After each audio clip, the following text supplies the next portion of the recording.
buenas noches. Continuamos con esta cobertura continua sobre los diferentes teatros de operaciones. A 43 días de iniciada la invasión rusa de Ucrania, la guerra se intensifica y las malas noticias para Vladimir Putin sobre el desarrollo de las hostilidades, las sanciones de Occidente y el rechazo de la comunidad internacional se multiplican por horas. Moscú ha iniciado de hecho su avance para el control total de la región del Donbass en el este de Ucrania, una ofensiva que alcanzará su clímax en las próximas semanas. Y la OTAN respondió hoy positivamente a una dramática petición de Kiev que reclamó en Bruselas armas, armas y más armas. La población de la zona huye ya por todos los medios a su alcance de los inminentes combates. Rusia se convirtió hoy en el segundo país después de la Libia de Muammar el-Gaddafi en el año 2011 en ser expulsado del Consejo de Derechos Humanos de la ONU por las atrocidades cometidas en su guerra de conquista de Ucrania. China, Cuba, Nicaragua, Siria, Irán y otras 2 decenas de países votaron en contra de la condena y 58 naciones, México entre ellas, se abstuvieron ante el temor de las represalias rusas claramente anunciadas. Esta tarde el G7 y la Unión Europea anunciaron finalmente un cuarto paquete de sanciones dirigidas a paralizar la economía rusa, que ya vaticina un retroceso del 15% en su crecimiento, mientras que Occidente afirma tener aún otras muchas formas de castigar a Vladimir Putin y sus oligarcas. Y por si fuera poco, la crisis de la guerra europea toca ya las puertas de Estados Unidos. En Tijuana, cientos de ucranianos esperan por su oportunidad de solicitar el asilo prometido por la administración Biden, que por otra parte se prepara para el arribo masivo de inmigrantes tan pronto se eliminen las últimas restricciones impuestas durante el gobierno de Donald Trump. Estos son nuestros temas de esta noche en Ahora con Oscar Aza, el primer programa periodístico en la Florida, gracias a la calidad de sus invitados, la preferencia de ustedes y su credibilidad y responsabilidad informativa.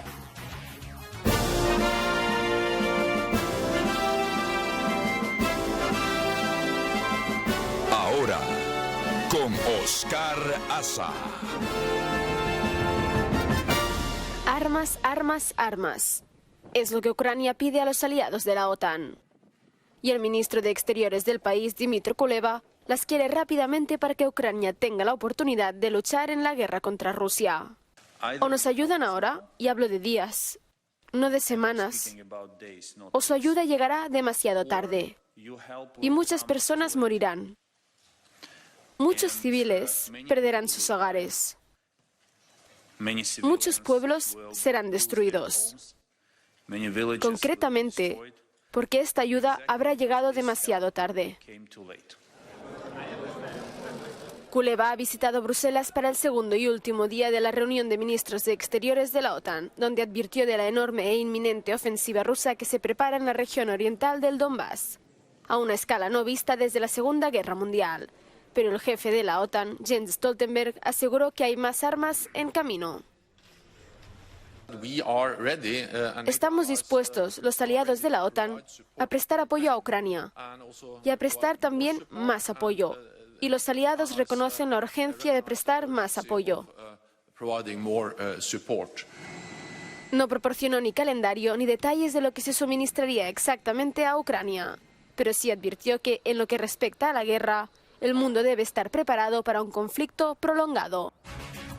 Conflicto prolongado y conflicto en escalada, según los expertos militares. Tenemos para este primer segmento al ex subsecretario de Estado para el Hemisferio Occidental y ex embajador de Estados Unidos en Venezuela, el doctor Otto Reich, quien nos acompaña esta noche, y aquí en nuestros estudios al eminente abogado, doctor Ángel Castillo, con quien vamos a conversar de este tema que es noticia mundial, tiene al mundo en ascuas. Embajador Otto Reich, bienvenido, y bienvenido Ángel Castillo. Evidentemente que se ha interceptado, hablando de la ayuda militar, hasta ahora han llegado una primera ayuda de $800 millones, donde hay 800 Stinger, tenemos aquí la lista, 800 Stinger antiaéreo para el sistema antiaéreo, 2.000 Javelins, que es los que se llevan en el hombro para atacar tanques y otros equipos de artillería, y 6.000 AT-4 antitanques. Ahora bien, con toda esa ayuda y con la amenaza nuclear por parte de Putin, ¿Cómo ve la situación en el teatro de operaciones y evidentemente luego de la matanza de Bucha, lo que muchos consideran ya como un puente roto, un antes y un después, para que no haya salida negociada? ¿Cómo ve la situación? ¿Cuál es la lectura del embajador Otto Reich en estos momentos, esta noche? Buenas noches. Buenas noches, Oscar, y muchas gracias. Bueno, yo veo la ayuda, por supuesto, es importante. Yo hubiera querido, francamente, que los Estados Unidos y la OTAN, los otros miembros de la OTAN, hubieran estado un poquito más preparados para acelerar esa ayuda al comienzo. Como tú dices, estamos en el día 43. Sabíamos lo que iba a hacer Putin. Lo sabíamos tan bien que no solo se lo dijimos a los ucranianos, se lo dijimos hasta a los chinos, pensando, yo creo, de una manera bastante inocente por parte de Washington, que los chinos le iban a aconsejar a Putin que no invadiera. El movimiento de tropas de Putin hacia la frontera fue de más de 4 meses y los Estados Unidos y OTAN hicieron muy poco. Debían haber hecho lo que están haciendo ahora antes y quizás se hubiera evitado esta matanza de personas. Dicen que en la ciudad de Mariupol solamente han muerto 5.000 ucranianos. Esto es horrible. Doctor Ángel Castillo, evidentemente, ya le pregunto como abogado, los crímenes de lesa humanidad que no prescriben. Aquí vemos una intercepción de una comunicación del semanario Der Spiegel de Alemania. Vimos hace pocos minutos en las cadenas norteamericanas al periodista que dio el palo periodístico con esta obtención de estas conversaciones entre soldados rusos dirigiéndose a otros soldados, diciéndole, primero se les pregunta, luego se les dispara, no queremos prisioneros. ¿Cree que esto ha llevado a una escalada inhumana como en la época del Holocausto en la Segunda Guerra Mundial? Bueno, no hemos llegado al número del Holocausto, pero parece que los rusos tienen esa intención de eliminar y matar a todos los ucranianos para quedarse con su país. No hay duda que, de acuerdo con las definiciones de derecho internacional, se están cometiendo crímenes de guerra y que Putin es el responsable, porque al fin y al cabo ese ejército lo manda él. El problema va a ser en el futuro el Tribunal Internacional de Justicia que tiene su sede en La Haya, si puede obtener jurisdicción sobre Putin en Rusia y los oficiales militares rusos para poder llevarlos a juicio. Yo espero que sí, que sea posible. Es decir, la idea sería que Putin, si no es derrumbado internamente, no pueda salir de su país jamás, que se quede como un virtual prisionero, que en donde quiera que se vaya a parar lo van a arrestar. Hablando de nuestro hemisferio, embajador Otto Reich, bueno, hemos visto que Dmitry Peskov, el vocero de Putin, del Kremlin, ha reconocido que es una gran tragedia para Rusia la cantidad de bajas que le ha infligido el ejército ucraniano de una forma heroica defendiendo su país, su territorio. Ahora bien, la posición en estos momentos, no solamente en la votación y en la posición diplomática, estamos hablando de la posición política de Cuba, de Venezuela, de Nicaragua, al lado del verdugo, al lado del carnicero de San Petersburgo, que es Vladimir Putin. ¿Cómo quedarán esos países luego que haya una definición en esta guerra, ante la moral y la opinión pública mundial, para la historia? Bueno, yo creo que los gobiernos de Cuba, Venezuela y Nicaragua no tienen mucho espacio para bajar más en términos de moral.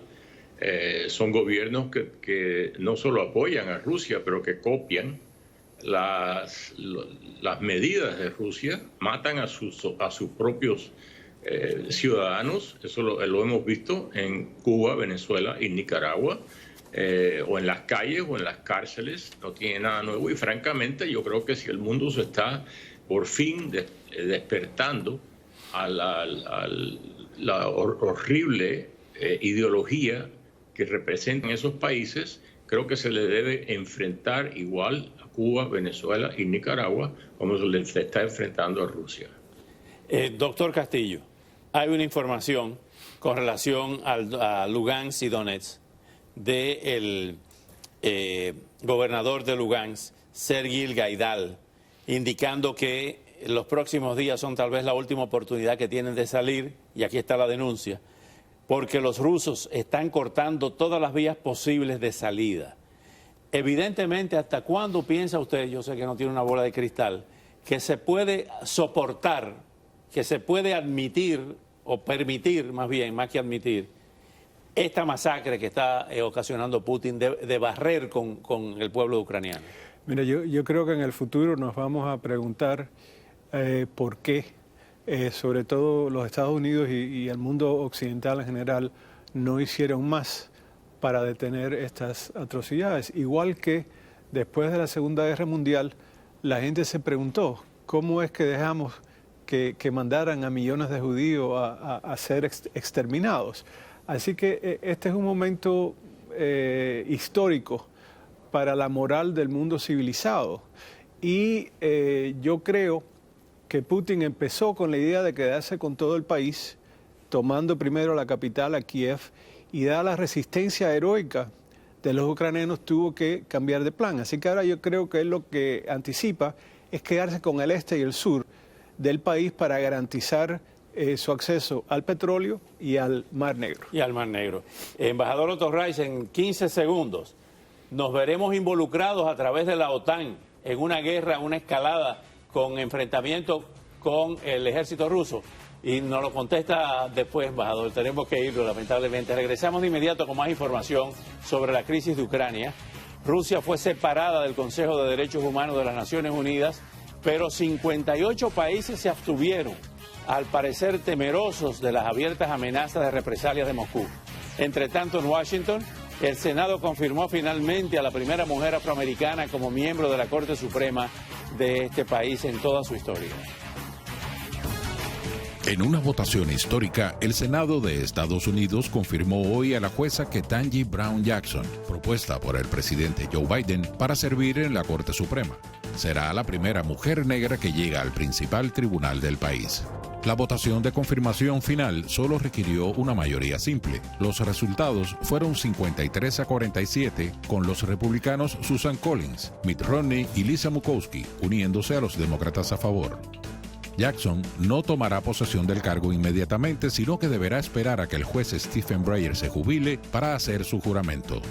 En su carta al presidente Joe Biden en enero pasado, Breyer dijo que su retiro será efectivo al final del mandato actual de la Corte Suprema. Se espera que el término finalice a finales de junio o principios de julio. La confirmación de Jackson no cambia el equilibrio ideológico